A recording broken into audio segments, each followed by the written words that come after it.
Welcome back to the rally car build. In this video, I'm going to be installing my fire suppression system.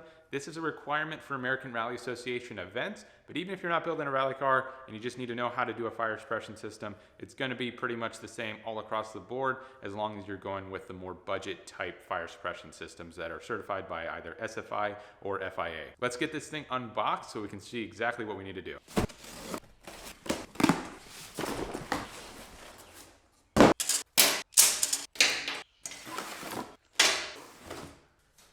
For the kit, I went with a Lifeline 2020 kit, and this is because it's the cheapest kit.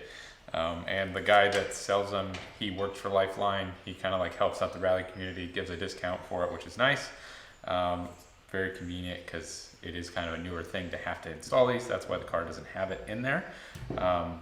Because this is like the cheaper model, it's mechanically operated, so you got two different pull tabs that you're gonna have to route. I'll probably do one to the cowl, and then obviously the other one will hang out and go to the switch panel. I need to kind of situate it and figure out exactly where I'm gonna put it to where it's convenient with all the tubing.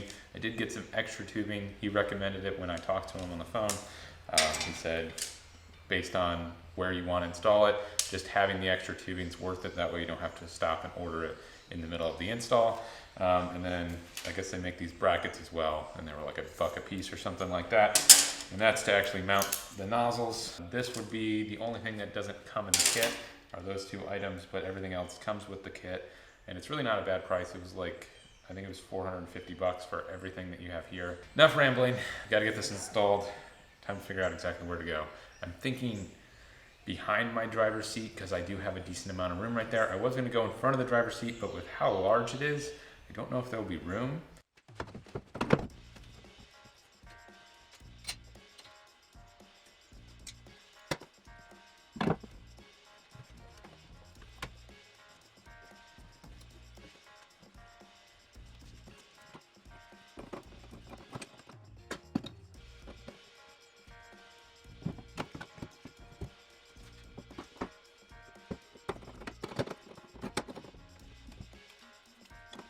Don't want to do it like this, but because it already has a bracket and I don't want to make something custom, I'm just going to drill through the floor. I already have a big hole there anyway that I'd have to patch. I might as well put a bolt through it. I am going to come up with the hardware though. That way I don't have studs sticking out underneath to get ground down. All of this gets covered anyway by plastic, so I'm not too worried about it getting super abraded, but it might be something where because of how I'm mounting it and where I'm mounting it, I may have to replace those bolts almost every rally type of thing because it is on the bottom of the floor. It'll be easy to access, pull the pin out right here through the opening, and for like a scrutineer to check and see if it's charged and meets all the specs and stuff. So this will be easy, and I should be able to route everything fairly simply from here.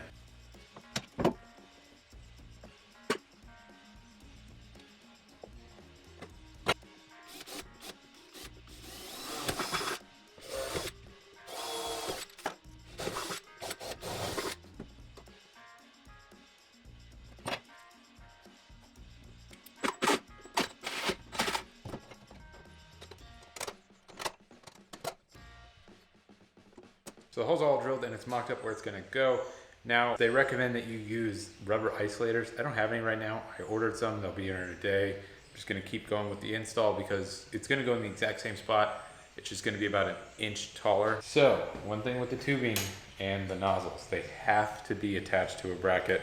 They can't just be floating supported by the tubing. Every kit that you get is going to have a different install procedure, certain number of nozzles have to be oriented a certain way. So this kit included 5 nozzles, and that's what the FIA rules say, is you have to follow how the manufacturer says you do it. One goes on each side of the interior footwells, so like one for the co-driver's feet, one for the driver's feet, kind of oriented down underneath the dash towards the firewall. 3 nozzles have to go in the engine bay, so they include a bulkhead connector, this guy. So you just drill a hole through your firewall, connect your bulkhead connector with the nuts, and then you just pick up off of that with a T, and from there run the rest of your brackets and nozzles out to where they need to go. Before I actually get started with anything, I'm going to throw these on there just so this thing is not moving around on me and I can get the tubing installed.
All right, so we have both nozzles mounted. Initially, I was going to remake those brackets.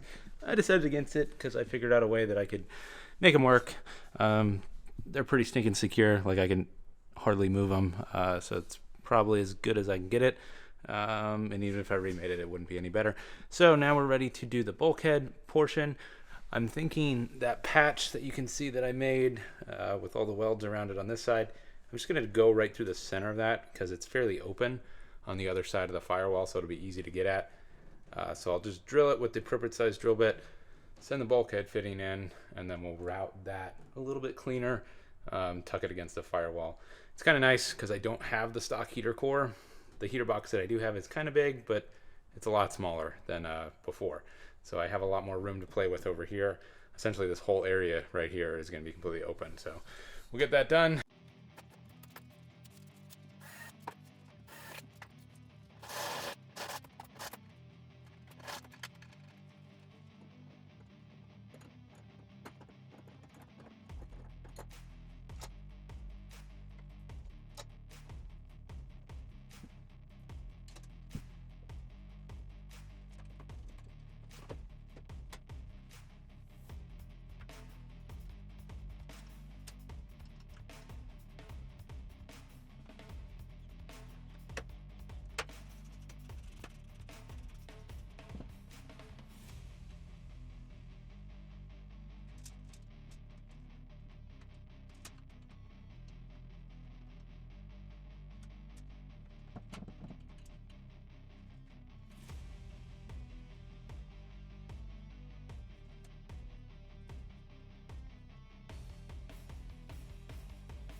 Well, we have the engine bay done. I got these brackets done. It is awesome having a plasma table. It's really made fabricating and doing stuff like this so much nicer. You don't need something like that to make these things. You don't need a brake either.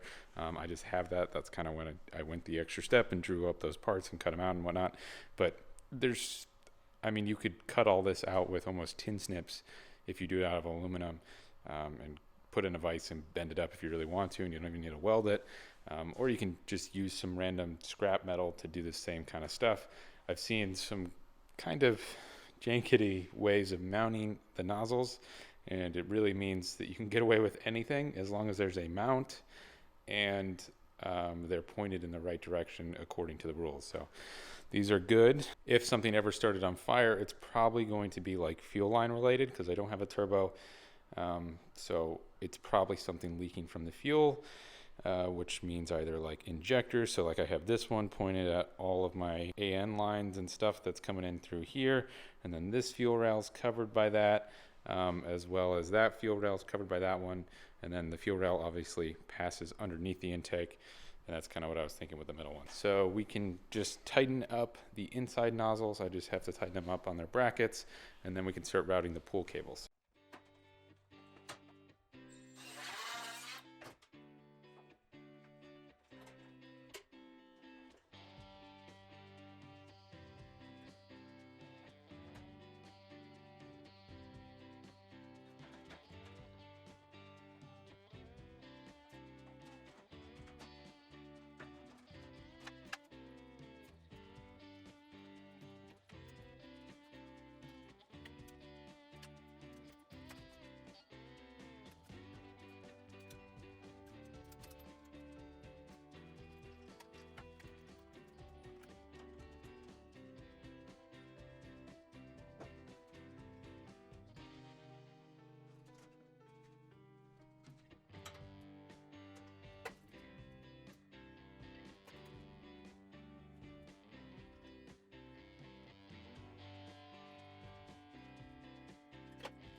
Well, we got the cables routed. I did kind of completely forget that the one that's going to go in the center is not able to be mounted yet, which means all these zip ties have to come off because you got to like loop the cable through the hole that you make so that it bolts into it.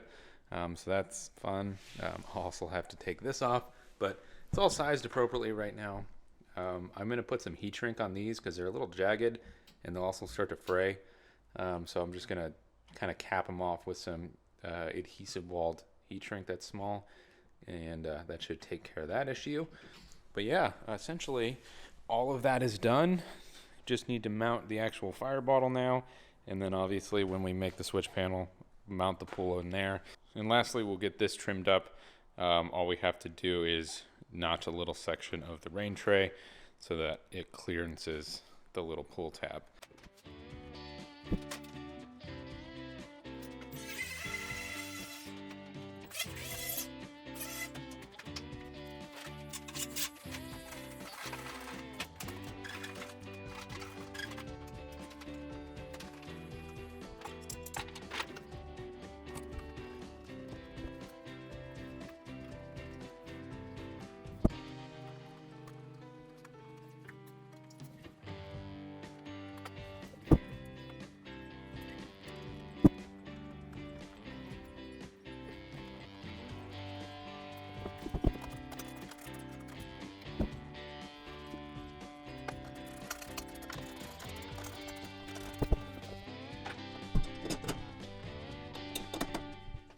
Well, that was the last step of getting the fire suppression system down. So it is fully installed now. So I'll drop a link to these guys in the description below, but I went with 25 mil isolators. I also ordered some shorter ones. These were just the first ones that showed up, so that's why I installed them. Like I said, M6 stud sticking out, M6 threaded hole on the inside. These are pretty stinking shallow, so you need a really short bolt, or like I did, I stacked the flat washer with a split washer.